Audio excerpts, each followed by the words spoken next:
Hey the internet, this is Luck. Mortal Online is now available on Steam. MO is not a game I've played a massive amount of, to be honest, but I like it. I like what it's trying to do, what it's trying to be. Right now there's loads of stuff happening in the AAA theme park MMO space, so I wanted to take a look at something else, because I'm awkward like that. So the fact the game is now free to play on Steam means that right now is the time to get involved. I immediately downloaded the game and elegantly dove headfirst into the amassing horde.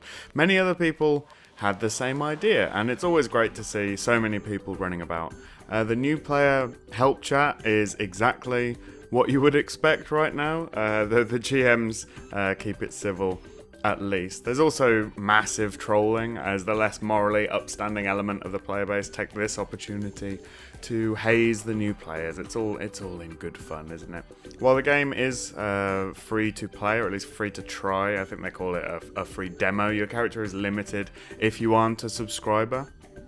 You aren't blocked from doing anything, but you can only advance your character to a certain point, to a certain level of power. If you want to be a top tier player, you will have to be a subscriber. There's no microtransactions. You're all in for the price of the sub. My take on this is if you care enough about the game that that you will reach that point and be frustrated by an inability to progress, then the developer's done their job and they deserve to get paid. It's a niche game. They have to keep the lights on. So now that you know what you're getting into, don't take it too seriously. Be prepared to roll a couple of times, few times while you find your groove, and you'll have fun, probably. If you're looking for that sandbox experience, if you're sick of being railroaded, shunted into instances, you might dig it. There's no map, no floating question marks, very little in the way of defined goals, but plenty of figurative mountains for you to climb. A lot of the stuff that we hear, a lot of calls for on forums and such. There's a ton of decisions to be made right from the very start, with character creation asking you to go all the way back to what race your grandparents were. If you want, every little thing matters as well, and it will all have an effect on your character. It helps if you have a vague idea of what you want your character to be like going in. A little bit of trial and error never hurt anyone either, and be prepared to accept some weaknesses to get the particular strengths that you want, the strengths that you're interested in. Once you're in the game, you're in first person. There's no option for third, and with danger ever present, and with many of the game systems designed to make you feel very grounded and in the moment, it uses the first person perspective to its full advantage. It has much more of an Elder Scrolls feel to it than the Elder Scrolls Online, which, while that's not difficult, I think it's kind of funny, especially with no discrete levels. You're free to advance skills as you see fit, choices matter, etc. While the game will give you an option just a little bit after the basic tutorial, you can pick a sort of a class template, a direction that you'd like to go in. You get a few bits and pieces to get you started, but character advancement is totally freeform. You can change your mind, you can do other things, you can be a hybrid of different things, you can find your own place in the world, whatever you want to do. For people who prefer the quiet life, you can focus a character solely on crafting or trading. You'd barely have to leave one of the cities if you didn't want to. There's a ton to do and make and experiment with. There's no set recipes. So experimentation really is the order of the day. Combining different materials produces different results, different kinds of wood, different types of leather. And I guess within that, it's up to you to find your niche, both in the market, in what you want to concentrate on making. What you know, maybe you could find something that no one else has thought before that would be right for certain players. Maybe you want to breed the ultimate horses, the best possible mounts that you can make in the game. Maybe you enjoy just the steady work of mining. Maybe you find that, going out and back between nodes relaxing, being a lumberjack or something. The combat itself, if you do decide you want to see some action, it is real time. It's aiming based. You do have to aim, and sometimes carefully as well, because the system will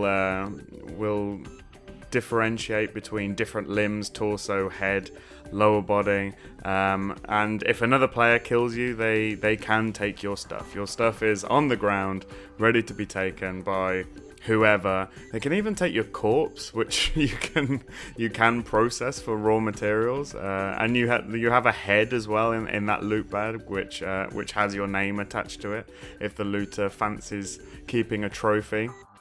There's an interesting flagging system involved with this as well. Players can become criminals for attacking or killing other players, and law-abiding players can call guards for help if you're around them, if you're nearby, if you're targeted by these criminals.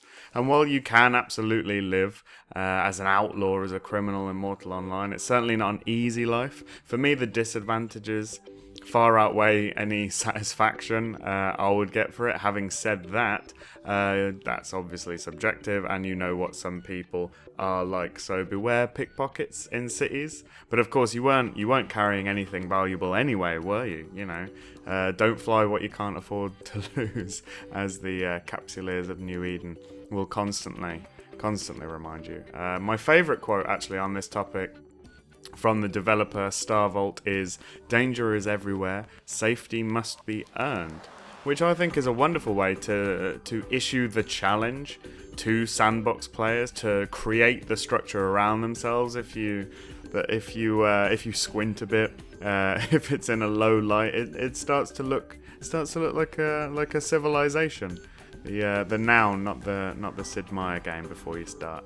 The game gives you the tools that you need to create that sense of safety, to create what looks like safety, from houses to keeps to whole cities. You know, players can impose their will on the landscape and create whole nations for themselves. And players can do that, and they absolutely have done that. It's amazing to see. There's certain maps you can look up online, looking at how the different territory is divided, where the conflict is happening. It's incredible, and I think I might have to go a little bit further than dipping my toe in to find out how it feels to be a part of that player-run political system. Or if you have less imagination and less ambition, you can just PK in the starting areas while everyone else moves on and leaves you behind. Ultimately, Mortal Online is a game that the more you put into it, the more you will get out. And for anyone who has lamented the quote dumbing down of MMOs, this is a good chance to be part of the alternative to that. It's here. It's it's here. It's on Steam. It's available. You can jump in for free. There's a ton of people in there now that are going to be in those sort of lower level, safer areas for you to get involved with. There's a ton of guilds recruiting.